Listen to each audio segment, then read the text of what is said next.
Hello there, welcome back to the garden. Um, I figured I would show you these basin gardens first today because I have put the least effort into them and we'll build up from there. But don't you love these tansy asters? They're my favorite wildflower that we get, and they're pumping out some seeds. So if you're interested in getting some seeds from those, I'll save some for you and send them to you. So let me know in the comments.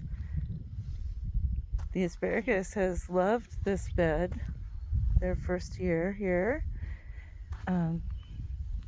Very soon I'll be digging out these wolfberries. There's really not much new to report about these basin gardens because, like I said, I've been focusing my efforts in the other gardens. But do notice, check this. Hello, Fleeter Mouse.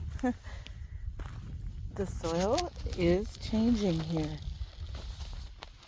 This right here is solid bug poop, frass. And so that's like our version of worm castings because we don't have worms. We have grubs instead. But look how deep that is. There's no more mulch really. There's just like solid frass. And look at that. It's freaking inches deep, and it's cool in there. Wow, there's a piece of limestone. I just can't get to the bottom of the frass. Finally some earth, I think. Anyways, that's what's going on. The mulch is being turned into grub castings. And so we are expecting a bunch of seed garlic to come in. Once again, we've purchased some preferred bulbs from the master gardener in the nearby town, and she's the one who guided us towards those onions that did so well. So I think we got 4 bulbs each of 4 different types, so 16 seed bulbs. We'll see how many plants we get and how many bulbs each clove, or whatever, how many cloves each bulb has. Anyways, here are the volunteer and cloned Gardener's Delight tomato bushes. They're doing real well. That first volunteer in the center died, but a new one has sprung up in its place, and I removed some of the amaranth. There's this prickly amaranth variety that we get here.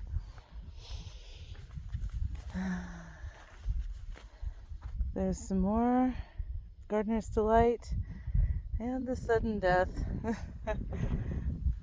the burdock root. There's some tiny little peppers there. They are alive. We'll see what happens. Sometimes they're short, but they produce. More Gardener's Delight. The Sweet 100s is dying back, but is it coming back alive? Is it dying back? Is it coming back alive? That clone died. The Mexican oregano is looking great. We've still not sampled that, strangely enough. Getting some ripe ones. The turkeys have been coming through and eating all the ripe ones. Apricot tree looking healthy with its pretty zinnia wildflowers around it. And of course my constant companions, the kittens, Fleeter, and there goes Fiasco. Well, you're in luck. We have a black helicopter.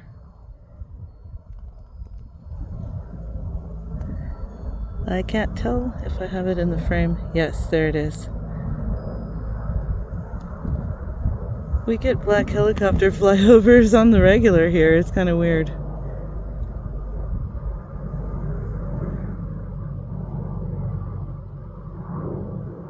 I thought we would have escaped the ghetto birds leaving San Bernardino. These are not ghetto birds, though. We're in some sort of a military flight path. Here's our mini cornfield, and we never really harvested it.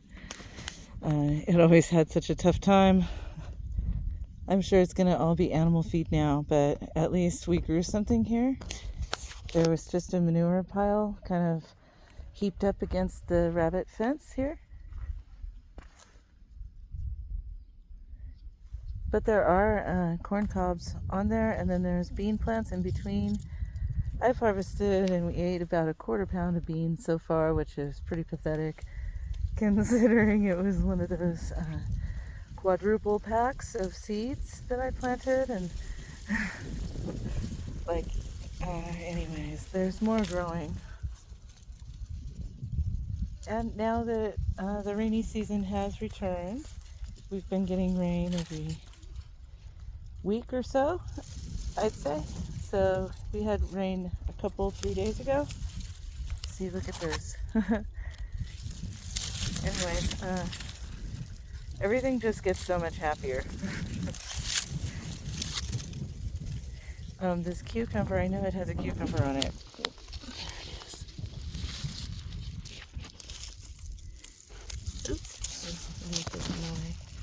There we go. A nice fat gherkin.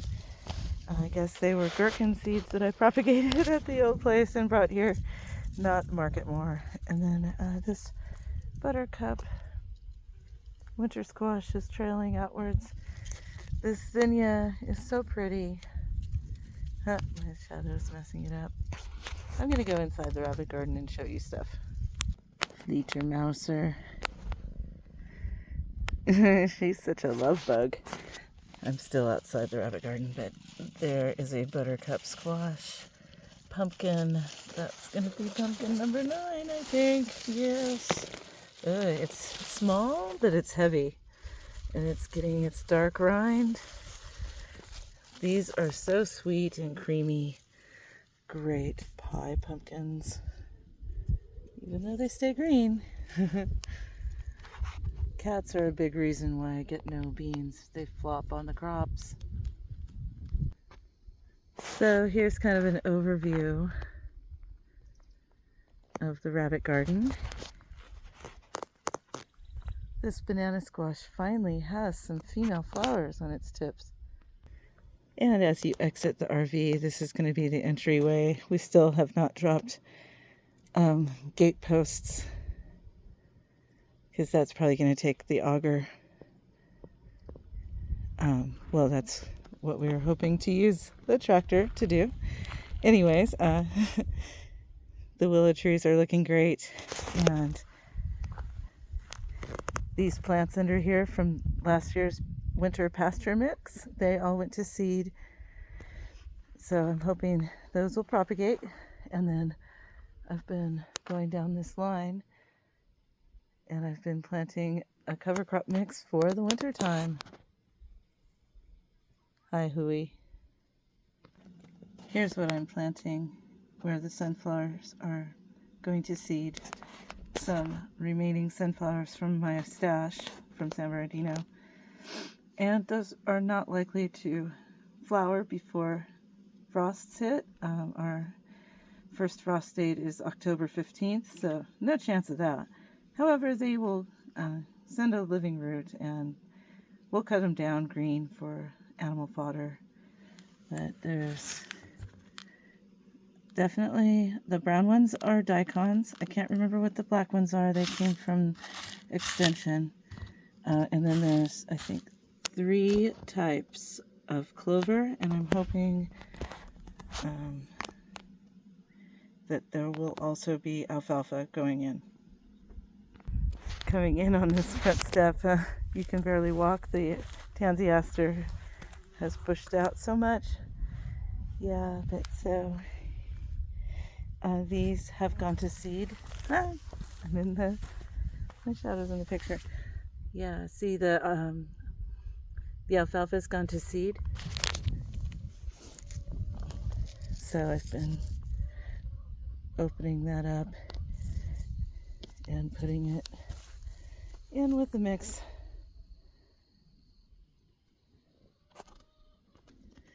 Here's where all the cucurbit action's going on. We've harvested 2 of these personal little bitty watermelons, and here's another one coming down. Looks like there's a baby one at the tip. See it down there? Ah, sorry about the shadow. There it is. We've still got mint and sage and thyme. I'm just letting these grasses grow. We've got a few different types. Over here, the red raspberry still is sharing with a tumbleweed that I need to remove. And we've got, this is called needle grass. And then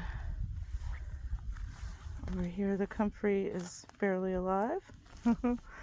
Now here, the buttercup has some females that did not evidently get pollinated properly, but we do have this one's growing, and that one's growing nicely. It's a pretty vigorous situation, but I might have to start hand pollinating. I haven't been seeing as many bees as we saw earlier in the season. Yeah, so here is that banana squash, and I know I saw there's a female flower. So tiny. Anyways, we're hoping to get some of those. They're so delicious. Here's the zinnias. I'll be saving seeds off of those too. Cucumber plant is down in there. Here's some more watermelons ripening. They're so tiny. This melon never made any flowers yet. Volunteer tomato. Some different sunflowers and the globe mallow plant.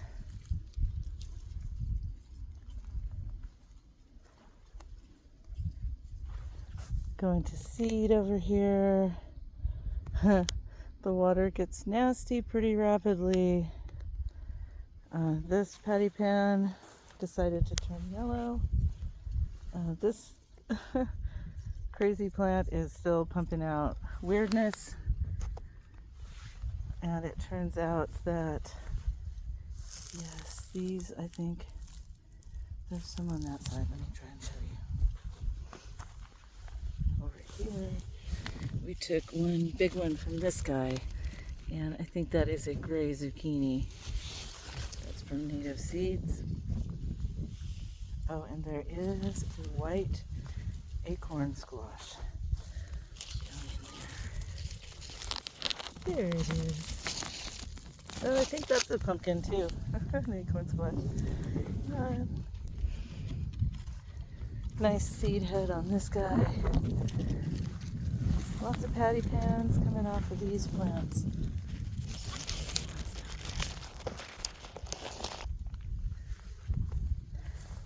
That was the 3-hit wonder. This yellow patty pan is turning yellow. Something's going on. This is what that prickly amaranth looks like. Great. Globe mallow. This one's pretty tall, like 4 feet tall. And even though the yews ate the top of this sunflower plant off, it's busting out the sides. And then this guy made one giant patty pan so far. Let's see what it does next. And then there's, ooh, that's a nice harvestable one right there. Last efforts by these sunflowers, leaving them up for wild birds to enjoy as well. Now here, I planted this like a month ago, 2 months ago, I guess. Yeah, so even if they get, only green, that's great animal fodder, just like These sweet potato slips are now vigorous enough, and one is poking out so it can be grabbed. Just love the Globe Mellow wildflower. Over here under the board, we've got Foxy. And that rabbit hole has gotten quite long, quite deep. It goes past my arm, the depth of the rabbit hole under the straw bale. So Foxy is having her turn chilling out during the siesta portion. So here you can see the before and the after of the sunflower row as I'm tidying and replanting it. And then the filigree garden, all this millet looking stuff has turned brown and has gone to seed, and the ground is covered with its seeds, and these white clovers are doing the same thing. So I'm just kind of letting that reseed. I'm going to chop it when I get to it. Maybe add some alfalfa seeds to that. We'll see what happens. So that is the rabbit garden. All right, now we're in the yard garden, and things are getting pretty fun in here this fall. So this row, I did plant pole beans here like over a month ago, and only a few survived, but I've planted sunflowers in the gaps. There's a few of the pole beans. And, you know, like I said, we have exactly a month left of before the frost. This is sweet potato, and notice our hot fungal action going on. And there's volunteer alfalfa, and I've left lots of the grasses and some of the wild plants to intermix and keep juicing up the soil with their carbon pump action. So this is that one remaining onion that looked weird. It gave us this odd stalk, so that guy's still in there. But this whole entire row is beets. And this first little section is great. And then there's no beets for a bit. And then there's more, but not quite as thick. So those were pretty old beet seeds. I'm going to come back and put in some fresh. There's some sunflowers at the end of the row. There's green cabbages. Who knows what will happen with those. I think they're supposed to be frost tolerant. And some sunflowers again. And then red cabbage. Who knows if the cabbages will actually grow. And then rather than remove this bush, I leave it. And then these radishes are a month in. Hi, Tezcat, la polka polka. Hi, Tezcat. It's a good kitten. Yeah, some of these are ready to harvest. Radishes being what they are. Now suddenly for you it's going to be harder to locate the good ones. That's a mix of different types. I'll let them get a little bigger. Gotta start another succession of those anyway. Now look how tall these have gotten. These are those conservation types from Native Seeds. And that's where the yellow squash didn't grow. That's the Tezcat la polka. These are watermelon radishes that are supposed to take 60 days. And some volunteer alfalfa. And these zinnias are real nice. I just heard that those are edible as well. Watermelon radishes, zinnias. Nice big healthy watermelon radishes. They have nice greens at least. Nice tall conservation sunflowers. Swiss chard, there's a few sprouts down there. I want to say those are 2 weeks old. Yeah, that's where yellow squash didn't grow.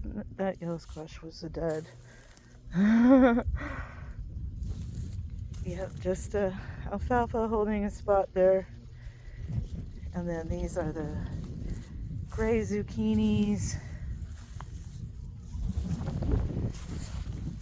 They're looking great. Also from Native Seeds. I see a female flower down there already. A female bud. Yep. These are the sure things. There's a female. So hopefully we'll get zucchinis off of those soon. Lots and lots of beautiful alfalfa blooming here where I planted more sweet potato slips. Wonder what aircraft is flying by now. But this alfalfa is in full bloom. We've got tall, that type of grass. Let me show you that. This tall grass here is side oats. And underneath this, there's a big cucumber plant started. And a few more cucumber plants. So I'm real happy with this section of the yard garden. This is where we grew the onions. This is where the main fall crops are planted. And we have the stripy kittens. We've got Fiasco and Harold. Hi guys. Rabbit brush is going in bloom. Now you can tell here that I've just been really laying on the animal litter. Now in this furrow that had snap peas, I just kind of threw down the snap peas that matured and I mulched it up, so probably mulched it too heavily for them to sprout through. Here's some I never got to, but I want to see if I can make that naturalize somehow here. And I did harvest one of these Zai pit corn holes. Took the corn off and gave that to the ramblings, and that needs to happen to all these now. But check this out. This is a sure thing zucchini, like the other one I showed you. It's got one developing. We've already eaten one off of that. Nice big manure pile for me to spread.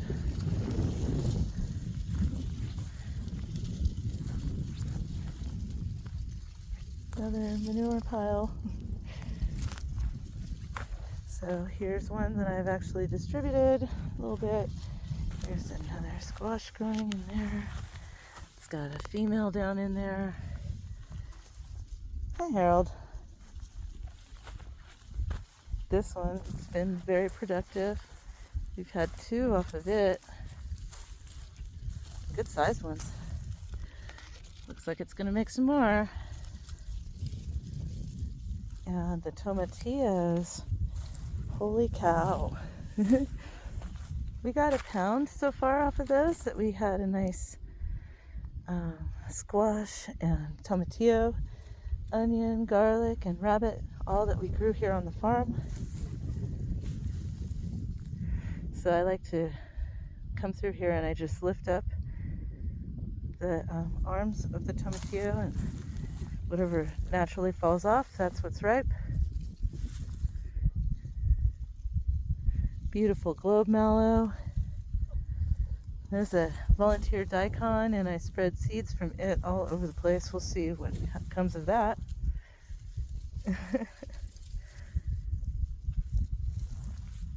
Really happy with these tomatillos, and they're big too. So the pests that were initially attacking them seem to have gone away. And also this deep mulch that I've added to this whole entire row has really made a difference, conditioning the soil and keeping it cool and moist underneath. And check it out, finally, man, I planted so many of these giant marigold seeds. This is the only one Yeah, well, I'm happy it exists and it's making multiple flowers at once. Now you see adjacent to it, growing intermixed, we've got this grandma grass. This is just the bomb diggity grazing grass, and it's loaded up with seeds for us to collect. Last year we had such a banging year, we just didn't bother to do anything with the seeds, which means they're on the ground somewhere. But the more we can trap them with mulch and retain moisture for them to thrive. And these little sweet miniature Cupid, I think is what type of sweet peppers they are. They're loaded, waiting for those to ripen. And some kind of survivor of a tomato there next to this pretty globe mallow. And these little miniature plums are starting to ripen. I just ate the only ripe ones yesterday. But yeah, so I'm having a good time transforming the soil here in the yard garden, and I'm seeing some immediate results that I wanted to share with you. And so we've got little fluffy clouds into the infinite distance. Cheers and blessings.